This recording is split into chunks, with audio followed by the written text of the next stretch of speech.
Assalamualaikum warahmatullahi wabarakatuh. Perkenalkan, nama saya Lina Nadifah, mahasiswi PAIA 1 semester 5. Tema saya kali ini yaitu tentang akhlak dalam beribadah dan berinteraksi. Yang pertama yaitu perilaku orang yang bertauhid.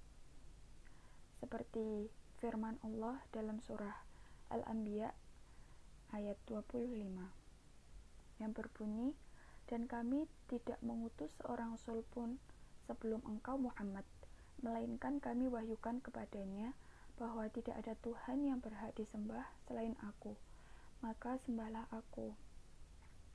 Di sini seseorang yang bertauhid dengan sempurna, ia akan mengekspresikan perilaku yang terpuji.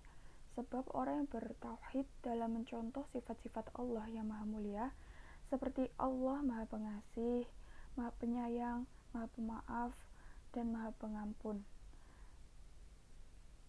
Termasuk mencontohkan perilaku Rasulullah SAW yang diistilahkan di dalam Al-Quran sebagai uswatun hasanah atau teladan yang baik. Akidah Islam melahirkan akhlak yang baik. Akidah Islam mengajarkan tentang apa yang harus dilakukan oleh orang yang beriman. Islam mengajarkan bahwa iman, akidah, atau kepercayaan itu harus dibuktikan. Membuktikannya lewat apa? Membuktikannya itu lewat menyembah dan mengabdi Allah dengan meyakini dengan hati, diikrarkan melalui ucapan, dan diwujudkan melalui perbuatan dan tingkah laku dalam kehidupan sehari-hari. Selanjutnya yaitu teladan orang yang kokoh akidahnya. Di sini yang pertama yaitu Siti Masyidah. Di dalam kisah Siti Masyidah diceritakan pada waktu Raja Fir'aun memaksa agar mengakui bahwa Fir'aun adalah Tuhan, maka Siti Masyidah menolak dengan menjawab bahwa Tuhannya dan Tuhan Raja Fir'aun adalah Allah Subhanahu wa Ta'ala. Kemudian sang raja bertanya, "Wahai Masyidah, sekarang saatnya kamu pilih atau di antara dua pilihan. Pertama, kamu akan selamat jika mengakui aku sebagai Tuhanmu, atau kamu akan kulemparkan ke dalam air mendidih bersama anak-anakmu." Masyidah menjawab, "Lebih baik keluarga kami mati berkalang tanah daripada hidup berkalang bangkai." Ketika mendengar jawaban itu, Fir'aun langsung memerintahkan kepada al-gojonya untuk melemparkan anak-anak Siti Masyidah ke dalam tungku yang mendidih. Kemudian Siti Masyidah pun dilempar juga bersama anak-anaknya. Maka seluruh keluarga Siti Masyidah mati sebagai syuhada pembela agama yang kokoh akidahnya. Tokoh yang kedua yaitu Ashabul Kahfi. Ashabul Kahfi adalah 7 orang pemuda yang dikejar-kejar oleh seorang raja yang zalim untuk dibunuh.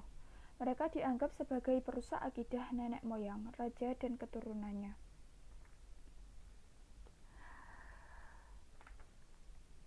Yang selanjutnya yaitu metode peningkatan kualitas akhlak.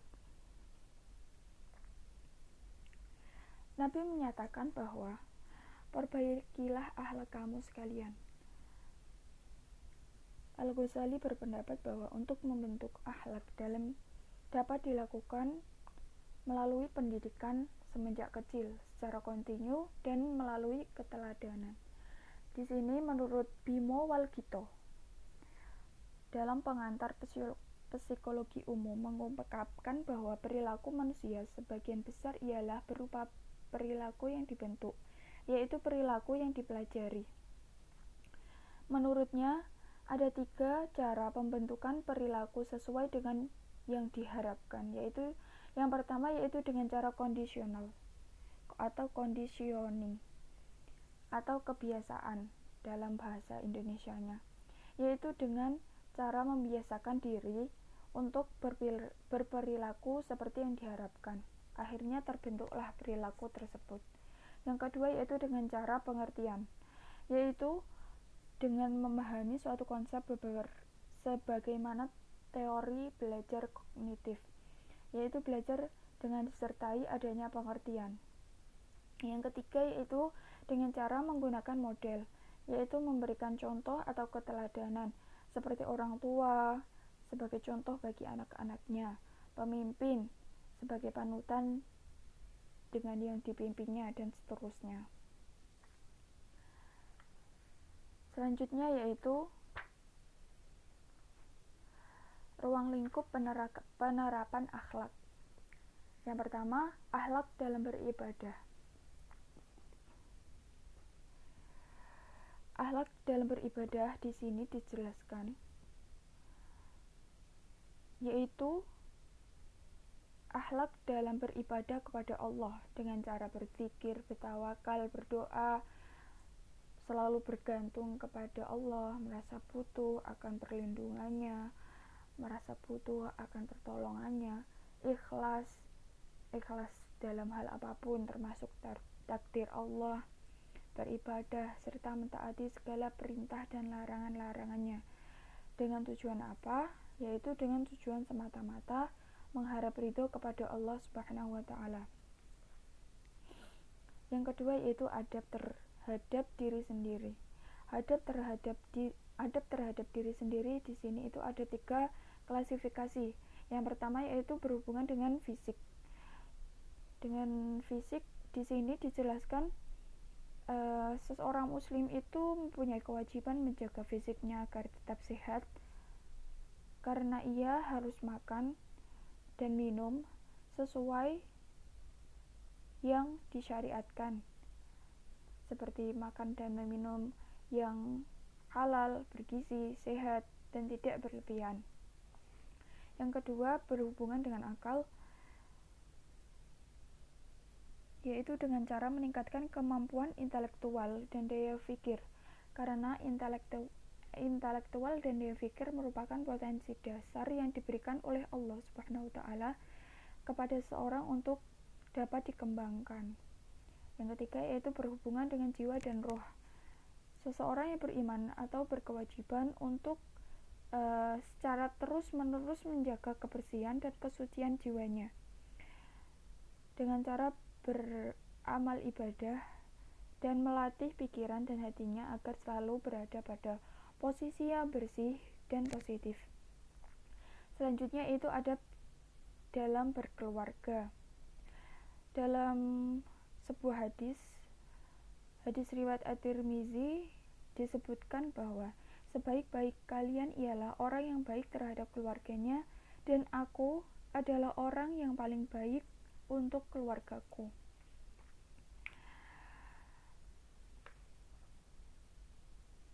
Di sini dijelaskan bahwa adab dalam berkeluarga yaitu berperilaku mulia atau berperilaku baik terhadap setiap anggota keluarga, baik terhadap suami, istri, orang tua, anak, kakak, adik, atau yang lainnya. Selanjutnya yaitu adab terhadap kedua orang tua dengan cara menghormati, terus memenuhi hak-hak kedua orang tua, tidak berbuat durhaka kepada orang tua, patuh kepada orang tua, berterima kasih kepada orang tua, bergaul dan santun terhadap kedua orang tua, dan lain-lain. Lalu selanjutnya yaitu adab terhadap guru.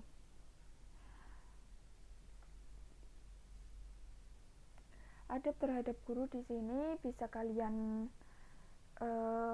lakukan dengan cara mengagungkan dan menghormati guru, mengamalkan ilmu yang telah diberikan, terus berterima kasih kepada guru, menghormati guru, dan lain-lain. Selanjutnya yaitu adab terhadap sesama manusia. Adab terhadap manusia itu diwajibkan kepada setiap muslim agar berperilaku baik terhadap sesama manusia. dengan cara dengan cara mengucapkan salam ketika bertemu, memenuhi undangan, menasihati ketika dimintai nasihat, terus menjenguk ketika sakit, mengantarkan jenazah sampai ke kuburan, mendoakan yang bersin, dan lain-lain. Selanjutnya, adab terhadap teman, yaitu dengan cara salah satunya yaitu dengan bergaul atau berperilaku yang baik yang menyenangkan, terus berteman dengan orang yang baik perilakunya karena Allah, saling menyapa dan menegur, meminta maaf, berwajah ramah, saling tolong menolong, dan lain-lain.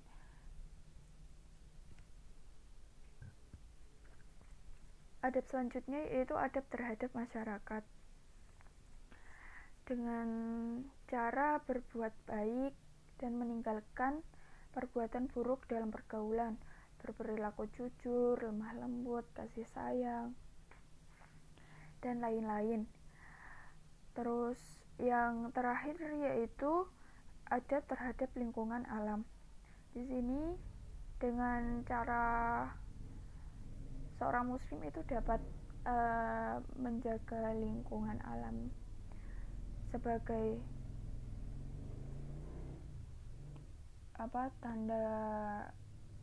tanda bersyukur kepada Allah dengan cara memperhatikan kelestarian alamnya, tidak melakukan pengerusakan terhadap alam, tidak membuang sampah atau kotoran sembarangan.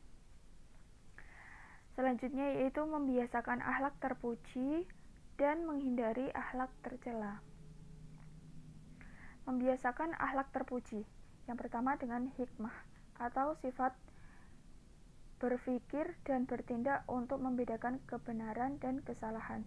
Yang kedua yaitu membiasakan berperilaku iffah dengan cara menjaga kesucian diri, sopan dalam berpenampilan, menahan diri karena kesucian jiwa dan kejujuran, memelihara diri dari perbuatan tidak terhormat.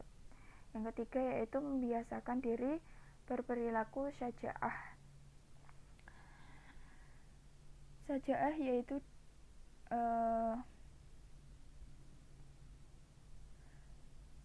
perilaku seseorang yang takut untuk berperilaku jahat, mungkar, atau buruk, dengan cara membiasakan diri untuk berani melakukan penegakan kebenaran yang hak dan yang baik, serta meninggalkan kemungkaran dan kebatilan yang buruk dan tercela.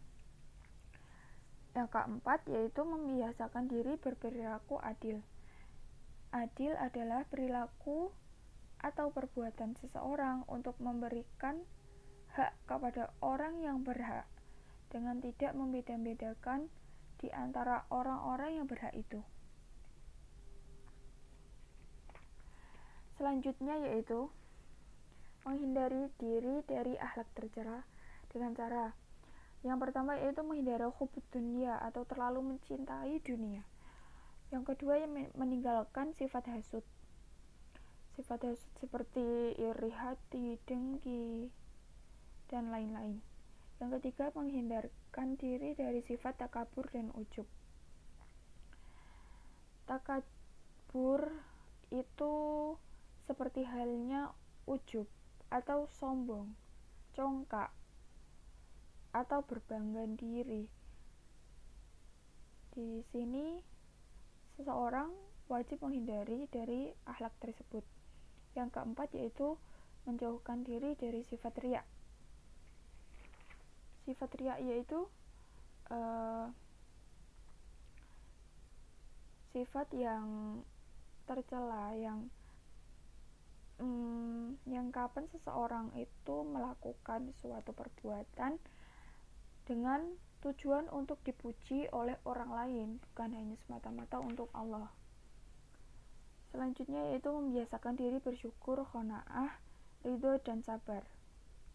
Dengan cara membiasakan bersyukur, membiasakan bersikap qanaah, membiasakan bersikap ridho, membiasakan bersikap sabar. Cukup sekian, hanya ini saja yang bisa saya jelaskan. Bila ada kurang dan lebihnya, saya mohon maaf dan terima kasih. Wallahu a'lam bishawab. Assalamualaikum warahmatullahi wabarakatuh.